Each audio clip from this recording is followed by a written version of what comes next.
दोस्तों जय हिंद। विटामिन्स के बाद मिनरल्स बहुत सारे मिनरल्स हैं, जैसे कैल्शियम है, फास्फोरस है, मैग्नीशियम है, आयरन है, जिंक है।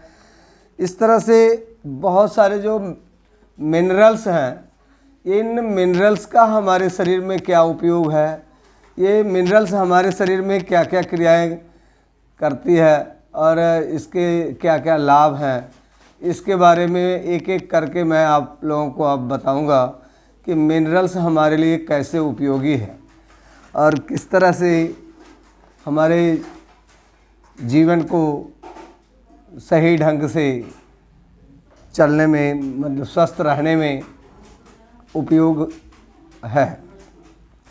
मिनरल्स हमारे शरीर में बहुत प्रकार के मिनरल्स और ट्रेस मेटल होते हैं। इनमें से कुछ तो शरीर के संरचनात्मक ढांचे के घटक होते हैं और वह कुछ अन्य एक उत्प्रेरक के रूप में रासायनिक प्रतिक्रियाओं की गतिशीलता बढ़ाते हैं। पौधे मिट्टी से विभिन्न मिनरल्स तत्वों को सोख कर अपनी कोशिकाओं में इन्हें संचित करते हैं। इस कारण से ये सभी शाकाहारी खाद्य पदार्थ मिनरल्स तत्वों के अच्छे स्रोत होते हैं।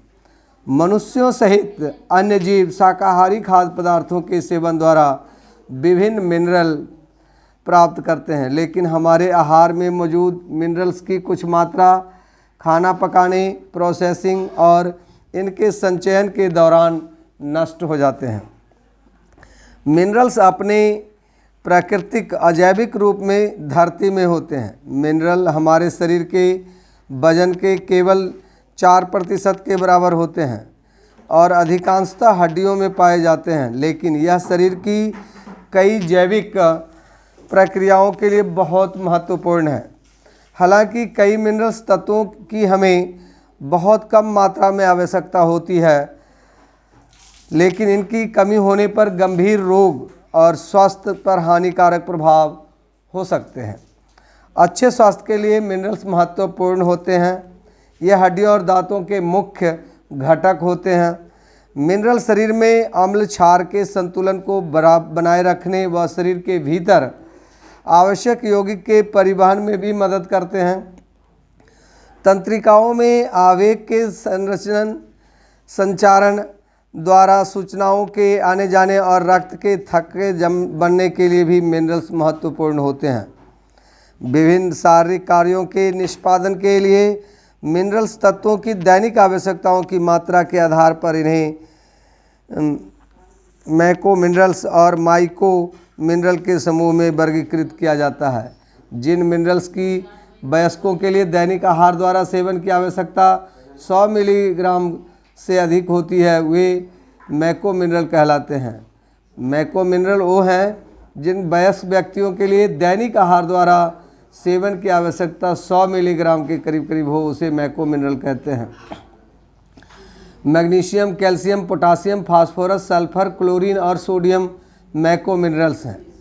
मैक्रो मिनरल्स जैसे कैल्शियम, आज मैं आपको सिर्फ कैल्शियम के बारे में बता रहा हूं दोस्तों। कैल्शियम शरीर में सबसे प्रचुर मात्रा में पाए जाने वाला मिनरल्स है।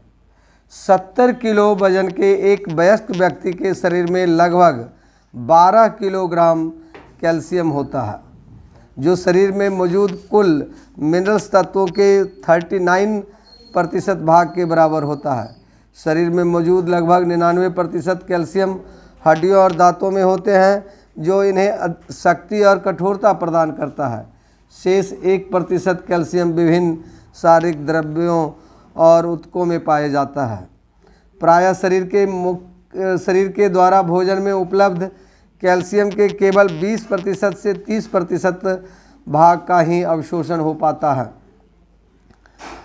भोजन में कैल्शियम व फास्फोरस का अनुपात कैल्शियम के अवशोषण को प्रभावित करता है। कई विभिन्न कारक कैल्शियम के अवशोषण को घटाते या बढ़ाते हैं। विटामिन डी, घुलनशील फाइबर, इनुलिन, अम्लीय वातावरण, फैट का कम मात्रा और प्रोटीन का ज़्यादा मात्रा में सेवन से कैल्शियम के अवशोषण में वृद्धि हो जाती है। विटामिन डी की कमी, फैट का अत्यधिक सेवन, फल और सब्जियों में मौजूद फाइटेट और ऑक्जेलेट तत्वों और आयरन जैसे मिनरल्स की उपस्थिति के कारण कैल्शियम का अवशोषण भी घट जाता है। आहार में लिए गए कैल्शियम का लगभग 70% से 80% भाग मूत्र और मल के माध्यम से शरीर से निकल जाता है। वह लगभग 15 मिलीग्राम कैल्शियम का पसीने के माध्यम से भी क्षय हो जाता है। कैल्शियम हमारे शरीर में क्या कार्य करता है? कैल्शियम का संरचनात्मक घटक के रूप में हड्डियों और दांतों के निर्माण और रख रखाव के लिए आवश्यक है। युवावस्था में यह हड्डियों और दांतों को मजबूत रखने में मदद करता है। हड्डियों में जमाव के द्वारा यह रजोनिवृत्त के बाद महिलाओं की हड्डियों को खोखलेपन से बचाता है। हृदय की सामान्य कार्यक्षमता और मसल्स के संतुलन के लिए भी कैल्शियम आवश्यक है। कमी के लक्षण: बच्चों में कैल्शियम की कमी के कारण रिकेटस रोग हो जाता है, जिससे हड्डियां कमज़ोर व कोमल हो जाती है व टांगें धनुष की तरह मुड़ जाती है। इनकी कमी से वयस्कों में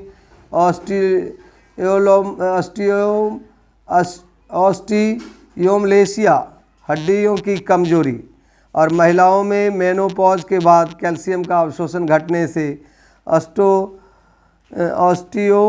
ऑस्टियोपोरोसिस रोग हो जाता है, जिसका परीक्षण बोन मिनरल डेंसिटी की जांच द्वारा हो सकता है। ऑस्टियोपोरोसिस रोग में शरीर द्वारा रक्त में कैल्शियम के स्तर घटने व हड्डियों में कैल्शियम अधिक मात्रा में निकल जाने के फलस्वरूप हड्डियों से मिनरल तत्व की हानि हो जाती है और फ्रैक्चर की संभावना भी बढ़ जाती है। दंत क्षय कैल्शियम की कमी का अन्य लक्षण है। इसके मुख्य स्रोत हैं दूध, पनीर, बादाम, चौलाई के पत्ते, पालक, गोभी, गाजर, अरबी के पत्ते, सेजन की फली, मेथी, मूली, सरसों के बीज, रागी का आटा। आवश्यकता: पुरुषों और महिलाओं के लिए 1000 मिलीग्राम प्रतिदिन कैल्शियम की आवश्यकता होती है।